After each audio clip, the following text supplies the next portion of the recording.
Assalamualaikum warahmatullahi wabarakatuh. Kami dari kelompok 3 beranggotakan Aulia Rohali, Nadia Firstilia, Prima Caya Hapsari, Septiana Mediawati, Eka Kurnia Hamisapitri, Naklah Fadilah, Muhammad Ramadia Ramanda, Elisa Alfitasari, Novi Karlina, Ratih, Gustin Amelia Pratiwi, Nurul Afida, dan Senjagaluh Salsabil akan menjelaskan mengenai adaptasi fauna ekosistem estuari. Yang pertama, ada pengertian estuaria. Estuaria sendiri adalah wilayah pesisir semi tertutup yang mempunyai hubungan bebas dengan laut terbuka dan menerima masukan air tawar dari daratan. Contohnya seperti muara sungai, teluk, dan rawa pasang surut. Fauna estuaria dibagi menjadi dua, ada fauna sebenarnya dan fauna peralihan. Pada dasarnya, fauna estuaria terdiri dari fauna laut, air tawar, dan estuaria. Spesies estuaria sangat sedikit karena fluktuasi kondisi lingkungan seperti salinitas dan suhu air yang sangat besar. Hal tersebut menyebabkan hanya beberapa spesies saja yang mempunyai fisiologi khusus yang dapat bertahan hidup di estuaria. Fauna estuaria biasanya berasal dari laut. Fauna air tawar tidak dapat mentolerir kondisi lingkungan, terutama kenaikan salinitas, sedangkan fauna air laut dapat mentolerir penurunan salinitas. Oleh karena itu, mayoritas fauna yang terdapat di estuaria adalah binatang laut. Contohnya, berbagai spesies dari kelas Bivalvia, yaitu Nereis diversicolor, Poloemonetes, Hydrobia, dan Ostrea. Selanjutnya adalah fauna peralihan di estuaria. Contoh spesiesnya adalah Salmosolar atau ikan salem, kemudian ada Oncorhynchus sp dan Murenidae atau belut laut. Biasanya fauna-fauna ini hidup di estuaria untuk beberapa aktivitas saja. Contohnya pada Salmosolar atau ikan salem, dia tinggal di estuaria untuk pemijahan. Kemudian ada flora estuaria. Di daerah hilir itu terdapat padang rumput laut dan padang lamun. Nah, padang rumput laut biasanya diisi dengan spesies Zostera dan Simodeca.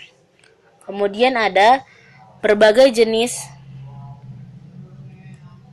diatom dan dinoflagellata yang hidup di estuaria. Contohnya ada Skeletonema sp, Anterionella sp, dan Melosira sp. Itu diatomnya. Sedangkan untuk dinoflagellata itu ada Gymnodinium sp, Gonia ulax sp, dan Serratium sp.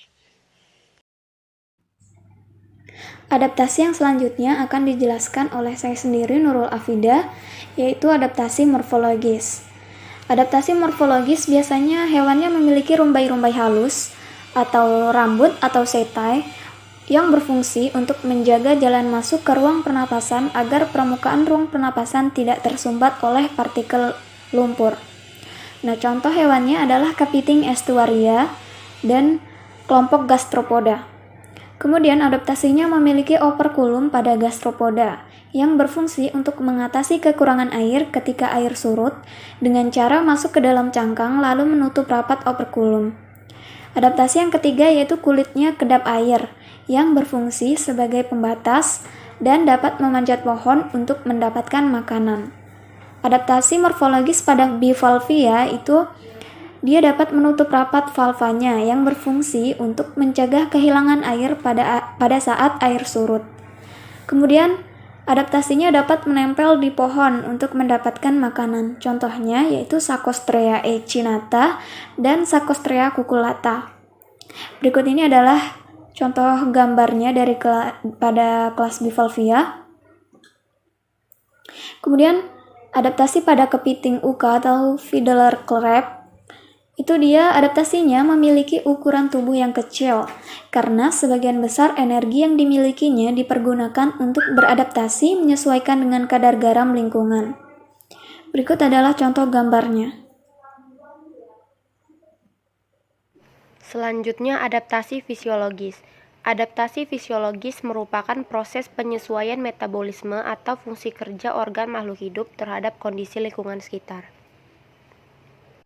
Adaptasi fisiologis yang dilakukan oleh organisme pada ekosistem estuari, yaitu dengan melakukan osmoregulasi, yaitu menjaga keseimbangan ion cairan tubuh untuk menghadapi fluktuasi salinitas eksternal. Organisme yang memiliki kemampuan osmoregulasi dengan baik disebut osmoregulator. Contohnya, Copepoda, cacing Polychaeta, dan moluska.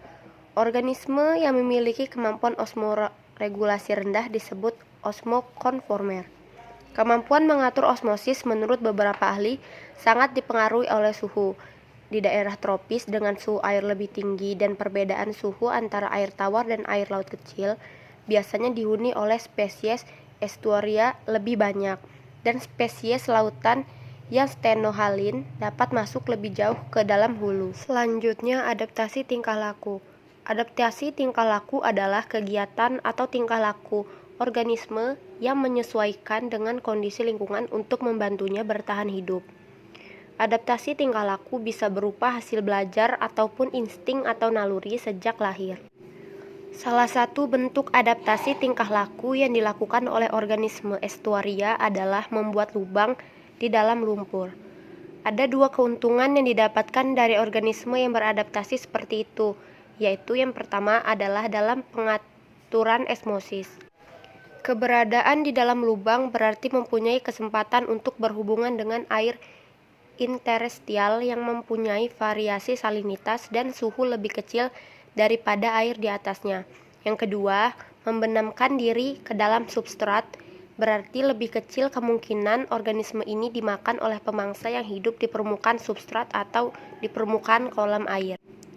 Adaptasi tingkah laku lainnya adalah dengan cara bergerak ke hulu atau ke hilir. Tingkah laku ini akan menjaga organisme tetap berada pada daerah dengan kisaran toleransinya.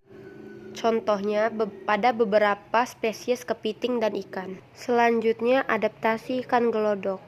Ikan ini merupakan salah satu jenis ikan yang memiliki adaptasi terhadap dua habitat yang berbeda, yaitu habitat daratan dan habitat perairan. Ikan gelodok merupakan salah satu jenis ikan yang hidup di daerah estuari pada ekosistem mangrove dan memiliki keistimewaan antara lain memiliki kemampuan merangkak naik ke darat atau bertengger pada akar mangrove. Morfologi ikan ini yaitu matanya besar dan mencuat keluar dari kepalanya. Sirip dada pada bagian pangkal berotot dan sirip ini dapat ditekuk. Habitat ikan ini yaitu biasanya bersembunyi dan tinggal di daerah intertidal yang berlumpur, wapayau, estuari, anakan sungai, laguna, dan di kawasan rawa hutan mangrove. Kemudian berikutnya adaptasi anggota bivalvia. Bentuk adaptasinya sebagai berikut. Yang pertama, menutup cangkangnya dan berhenti makan saat air surut ketika mereka terkena air bersalinitas rendah. Kemudian yang kedua, terisolasi dalam cangkangnya. Tiram beralih dari respirasi aerobik atau menghirup oksigen melalui insang ke respirasi anaerobik yang tidak membutuhkan oksigen. Kemudian yang ketiga, tiram membuka cangkangnya dan kembali makan dan menghirup oksigen ketika air pasang kembali. Dan kadar salinitas serta oksigen di dalam air jauh lebih tinggi. Kemudian adaptasi kepiting biola. Kepiting memasuki liang dan menutupi pintu masuk dengan lumpur saat air pasang naik. Hal ini membantu kepiting bernapas saat air pasang. Kemudian kepiting memberi makan dan bernapas di bawah air. Saat air surut, mereka menutup cangkangnya untuk menahan air di dalam. Baik, terima kasih. Seperti itu tadi presentasi dari kami. Lebih kurangnya kami mohon maaf. Wassalamualaikum warahmatullahi wabarakatuh.